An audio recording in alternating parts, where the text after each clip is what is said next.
It gives me great pleasure to bring on board and welcome on board Mr. Stephen Roach. Yeah, he is one of the foremost authorities in global macro, and his understanding of market behavior and market cycle is equally deep. Mr. Roach, good morning and thank you for joining us. Now, there's a carnage on in financial markets. Forget Wall Street. I mean, there's a carnage in the crude market. Precious metal prices have also corrected. Emerging markets are in a downturn. The wealth erosion now runs into trillions of dollars. So what is your view of the world? Do you think what has become bad to horrible could become nightmarish? A virus turning into a pandemic is a nightmare already, and the world economy is in an extraordinary, precarious place right now. There is widespread contraction of global economic activity, north, south, east, and west. And the question is, how do we respond? And then once we are able to hopefully contain the virus, how do we move ahead after the worst is past? When you're in the middle of something, it's very difficult to have perspective, and yet we actually need to do that as well at this precarious point in time. So what will act as a green light or a circuit breaker, Mr. Roach, for markets?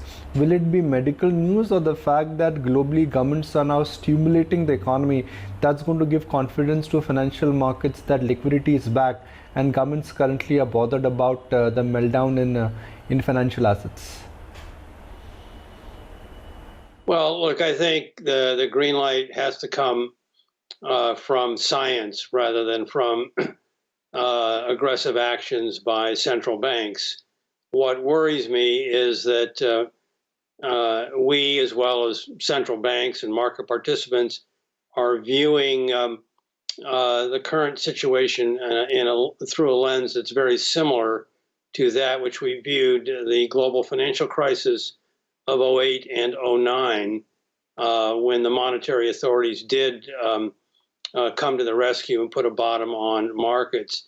This is not a financial crisis. It's a global pandemic, the containment and mitigation of which is causing major problems in real economies. And so central banks are secondary rather than primary responders to the problem. And we need expeditious, creative, and massive fiscal actions aimed largely at virus containment. You asked for a green light. It will come when there is clear evidence that we've got the infection rate under control, and we're a long ways away from that right now. Okay. Now, Mr. Roach, I've spoken to some of the old timers on Indian stock markets and even on Wall Street, and they're admitting that they've never seen this kind of an carnage before. The wealth destruction is not terrible, but it is horrible. So what happens now? Are we in for a multi-year deep recession where globally growth is going to contract and financial markets are not pricing in this kind of a contraction in growth and earnings? Well, I think this sharp decline in the markets is obviously a worrisome extra ingredient of the fear and panic that is gripping individuals and institutional investors. But again, I would view this as a derivative of the health crisis and not the primary source of instability. The markets were blissfully surging ahead in 2019 and in the first 7 weeks of 2020 at an unsustainable rate. And so I personally believe that the sharp dislocation in the markets reflects a reaction to this excessive surge as much as anything else. We're back down to levels that were seen in late or near those which were seen in late 2018. But there's still a fair amount of wealth that remains in the system that should be supportive to investors.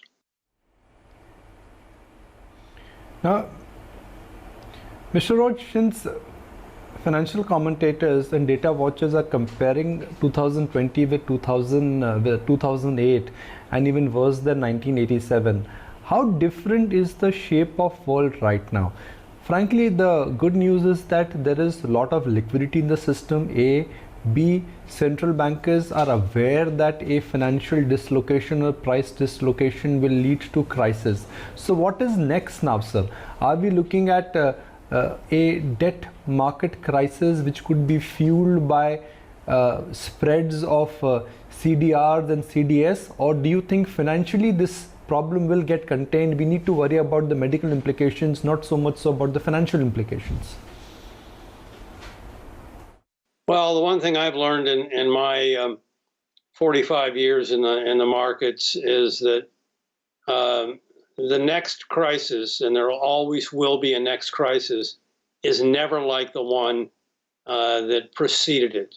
And we always come out of a crisis, whether it was the Asian financial crisis of the late 90s, the dot-com bubble of the early 2000s, the global financial crisis of 08 and 09. We always come out of those crises with an aim to fix the problems that got us into that particular crisis. And, those fixes they're not general enough to forestall the inevitable next crisis. No one, of course, thought that there would be a global pandemic. And so we raced ahead with globalization, focusing on maximizing the interconnectedness of global economies through a massive expansion of global trade, adding in the supply chain or the global value chain piece to turbocharge trade. All we wanted was low-cost goods, irrespective of what those cost efficiencies entailed in terms of investing in public health, or I would also say investing in environmental protection and the quality of the climate. I'm really hopeful that, as painful as this period is, we learned some very important lessons that we need to invest much more in the quality of our global economy rather than just in the speed or the quantity of global growth. But that remains to be seen. Now, just for the benefit of our viewers, Mr. Roach, if I could expand on my next question, which is that with each crisis, we always see the shape of the world changing. When 2002 TMT bubble got pricked, money moved to emerging markets. When emerging markets got toppy and choppy, growth came back to US large tech companies. So whenever the dust will settle down, because we both know that, Mr. Roach, one day it will, humans will prevail. I'm sure we will be able to conquer this coronavirus issue. What do you think the new reboot or the new shape of the world would be? Which are the sectors, companies which would now take a back seat, and which are the ones which will be the dominant forces or dominant businesses to associate with? Well, I think the world is going to come out of this in a very precarious way. There's going to be a lot of fear of interactions amongst each other within individual nations, but also on a cross-border basis. There will probably be some finger pointing, across borders as to who is responsible for this. So I think there's going to be a deep rethink about our commitment to globalization, which is unfortunate because I think in many respects global commerce and global linkages are a really important aspect of boosting the human condition around the world and leading to poverty reduction and in developing linkages that can benefit us all. But I think we need to pay greater attention to the way in which we've forged these linkages, and I think that we're going to be in a period of being wary of these global linkages for quite some time to come. Crude. Now, the last thing the world wants, Mr. Roach, is a war between two of the largest oil producing countries, Russia and Saudi Arabia. It is coming at a time when the world is crying for growth. Two oil producing nations are fighting. What could be the second derivative impact of crude sell-off? Because oil companies are large borrowers from banks. If oil prices stay subdued, and now that oil prices have crashed, do you think this could create a NPA or a bad loan problem for global banks and especially US banks which have exposure to oil directly or indirectly? Well, this is a really unfortunate aspect of the current circumstances. I mean, the virus itself is bad enough, and then to have two large producers engage in a reckless and irresponsible price war at a time of global crisis is really an unforgivable sin on the part of Russia and Saudi Arabia.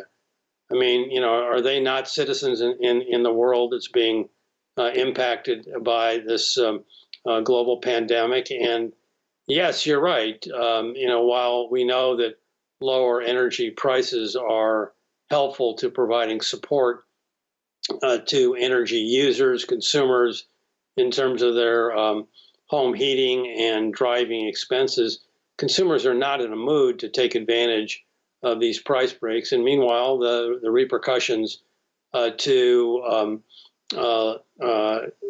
producers such as the shale industry in the United States and the associated linkages to their lenders and the credit markets that are underwriting or have underwritten their debt, you know, this adds a new element to an already precarious situation. So I think enormous pressure needs to be put on both Saudi Arabia and Russia to put aside their differences to provide support to the world in which they also inhabit as well.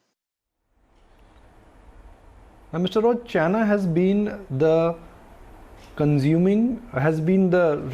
producer stroke factory of the world, and also they have been the biggest consumer of the world. I've been told that nearly 1/3 of the total global growth is directly or indirectly coming from China. Now that engine is going to stop humming, what implications do you think this will have on commodity prices, on global demand, on consumer demand, and also supply chain disruption? Look, China's accounted for 37% of the cumulative growth of the world economy since 2008.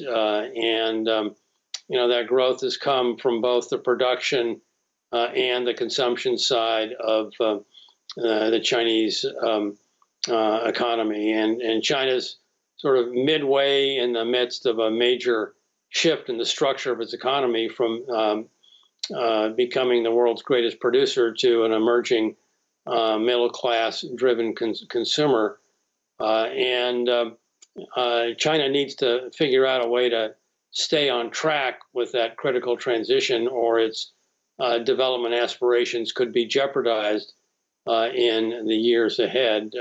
China's dealing with a crisis like the rest of us, and many of the reforms that will be required to support that transition are going to be on hold. But a recommitment to that transition is absolutely essential once this crisis runs its course.